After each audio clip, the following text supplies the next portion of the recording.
এটার কারণটা হলো বাংলাদেশের অর্থনীতি যদি পাল্টাতে হয়, পাল্টাতে হবে, হয় অবকাশ নেই, আমাদেরকে পাল্টাতে হবে।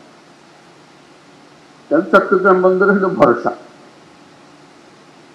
এটাকে বাদ দিয়ে বাংলাদেশের অর্থনীতি নতুন কোনো পাতায়, নতুন কোনো অধ্যায়ে প্রবেশ করার কোনো সুযোগ নেই। এই পথ খুলে দিলে বাংলাদেশের অর্থনীতির পথ খোলে। এই পথ না খুললে বাংলাদেশের অর্থনীতি যতই লাফালাফি করো, ঝাপাঝাপি করো, কিছু হবে না।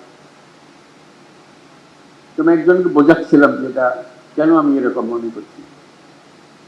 আমাদের চট্টগ্রাম বন্দরটা হলো বাংলাদেশের অর্থনীতির হৃৎপিণ্ড। এই হৃৎপিণ্ড যদি দুর্বল হয়, তুমি ডাক্তার বৈদ্য সবকিছু আনো, মেরামত হবে, কিন্তু চলে না। ছোট্ট একটা হৃৎপিণ্ড, তার মধ্যে হলো রোগাক্রান্ত। এই হৃৎপিণ্ডকে তুমি যতই ঠেলাঠেলি করো, ভিতরে বেশি রক্ত সঞ্চালন হবে না। এই যদি আমরা একমত হই যে বাংলাদেশের অর্থনীতির হৃৎপিণ্ড হলো চট্টগ্রাম বন্দর, তাহলে ওটার যে সাইজের বন্দর আছে, যে সাইজের হৃৎপিণ্ড আছে, ওই সাইজের চলে না। এই হৃৎপিণ্ড বিশ্ব সাইজের হৃৎপিণ্ড করতে হবে, তাহলে এটা পাম্প হবে, সেটা সারা বাংলাদেশ জুড়ে সেটা সচল হবে। এখান থেকে অর্থনীতি সচল হয়ে না তার নারী দিয়ে উপরের দিকে যাবে, সারা দেশ জুড়ে ছড়িয়ে যাবে, আবার সারা দেশের জিনিস এখান দিয়ে বিদেশে চলে যাবে। এটি হলো হৃৎপিণ্ডের কাজ, এটি হলো বন্দরের কাজ। বন্দর আরো আছে, কিন্তু এটা হলো একেবারে কেন্দ্রীয়, সবচেয়ে বড় যে জিনিসটা। এখান থেকে সমস্ত কিছু নিয়ন্ত্রিত হবে। কাজে আমরা বললাম যে পৃথিবীর সারা বন্দর ব্যবস্থাপক যারা আছে তাদেরকে ডাকো। দেখলাম যে আগেই ডাকা হয়ে গেছে, কিন্তু কাজটা হচ্ছে না। আমি বারে বারে সবার কাছে আবেদন করছি, এটা তাড়াতাড়ি করে হবে। যত দিন যাবে আমরা এই হৃৎপিণ্ডকে আর ওইভাবে স্থাপন করতে পারবো না।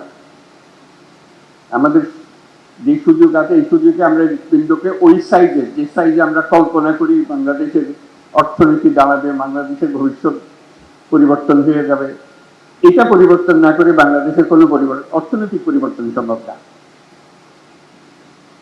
কাজে আমাদের কাছে এটা পর্যন্ত যেতে হবে। এবং তার সঙ্গে আবার যোগ করলাম, এটা শুধু হৃৎপিণ্ড বাংলাদেশের জন্য না, আশেপাশের দেশগুলোর সঙ্গে সংযুক্ত। যে কারণে নেপালের কথা বললাম, ভুটানের কথা বললাম, সেভেন সিস্টার্সের কথা বললাম, সবার জন্য হৃৎপিণ্ড একটাই। নেপালের জন্য হৃৎপিণ্ডই নেই, কাজে আমাদের হৃৎপিণ্ড দিয়ে তাকে চালতে হবে। আমরা তাকে সেই সংযুক্ত করতে চাই, এটা আমাদেরও লাভ, তাদেরও লাভ, আমাদেরও লাভ। এটা এমন নয় যে তাদের মেহেরবানি করি, মেহেরবানির বিষয় না। এই হৃৎপিণ্ড যদি সংযুক্ত হয়, সেও লাভবান হবে, আমরাও লাভবান হব। ভুটান যদি এটার সঙ্গে সংযুক্ত হয়, সেও লাভবান হবে, আমরাও লাভবান হব। সেভেন সিস্টার যদি এটার সঙ্গে সংযুক্ত হয়, তারাও লাভবান হবে, আমরাও লাভবান হব। এই হৃৎপিণ্ডকে বাদ দিয়ে চললে যারা এটাতে বাদ দেবে তারা ক্ষতিগ্রস্ত হবে। রক্ত সঞ্চালন হবে না সেখানে, অর্থনীতি সঞ্চালন হবে না সেখানে।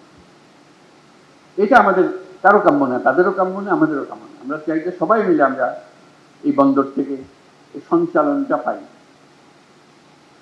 শক্তিটা পাই, অর্থনৈতিক শক্তি জেগে ওঠে। আমরা যে আজকে চট্টগ্রাম বন্দরের কথা বলছি,